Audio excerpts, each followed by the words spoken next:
বহুদিন পর, প্রায় 16-17 বছর পর একটা মানে বিশুদ্ধ জনগণের ভোটে প্রতিযোগিতামূলক একটি নির্বাচন, যার জন্য আমাদের দাবি ছিল, সংগ্রাম ছিল, রাজপথে উত্তপ্ত আওয়াজ ছিল, নিপীড়ন নির্যাতন সহ্য করার বিষয় ছিল এবং গুম খুন গুপ্ত হত্যার নানাবিধ নির্মমতার মধ্যে দিয়ে আমাদের এই সংগ্রামকে এগিয়ে নিয়ে যেতে হয়েছে এবং জুলাই আন্দোলনের মধ্যে দিয়ে যার পরিণতি লাভ করেছে। সুতরাং সেই সরকার অবশ্যই ইতিবাচক ভূমিকা রাখবে প্রত্যেকটি ক্ষেত্রে। বন্ধুরা আমার, এখন যে মূল দায়িত্ব সেটি হলো, এখানে আমি মনে করি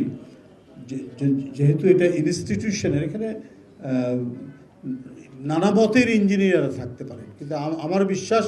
প্রত্যেকের মধ্যেই একটা দেশপ্রেম নিয়ে আপনারা কাজ করেন। আমাদের সরকার, বিএনপির সরকার এবং যারা তারেক রহমানের সরকার, এদেশের প্রধানমন্ত্রী, নির্বাচিত প্রধানমন্ত্রীর সরকার নিরলস পরিশ্রম করছেন এই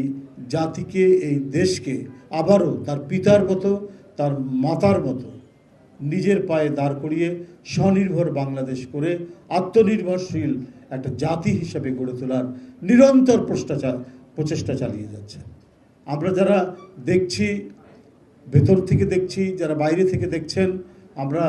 ক্রমাগতভাবে প্রধানমন্ত্রীর সকাল 9টা থেকে অনেক রাত পর্যন্ত তার যে নিরলস পরিশ্রম, এই পরিশ্রমের মূল উদ্দেশ্য হচ্ছে এদেশের মানুষের মুখে হাসি ফোটানো, এই দেশের মানুষ যাতে আবারও কখনো প্রতারণার শিকার না হয়, প্রবঞ্চনার শিকার না হয় এবং কোনো শ্রেণী পেশার মানুষ যত বঞ্চিত না হয়। এই জন্য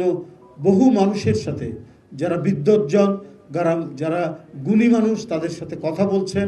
আলাপ আলোচনা করছেন এবং অত্যন্ত ধৈর্য সহকারে গুণী মানুষদের কথা তিনি শুনছেন এবং সেগুলো নিয়ে তিনি সেটাকে বাস্তবায়ন করার চেষ্টা করছেন। নির্বাচনের পূর্বে যে অঙ্গীকারগুলো আপনারা শুনেছেন,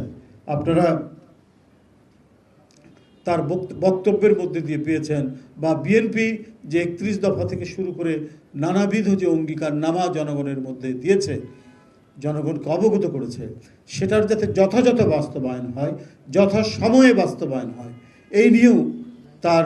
প্রচেষ্টার কোনো শেষ নেই।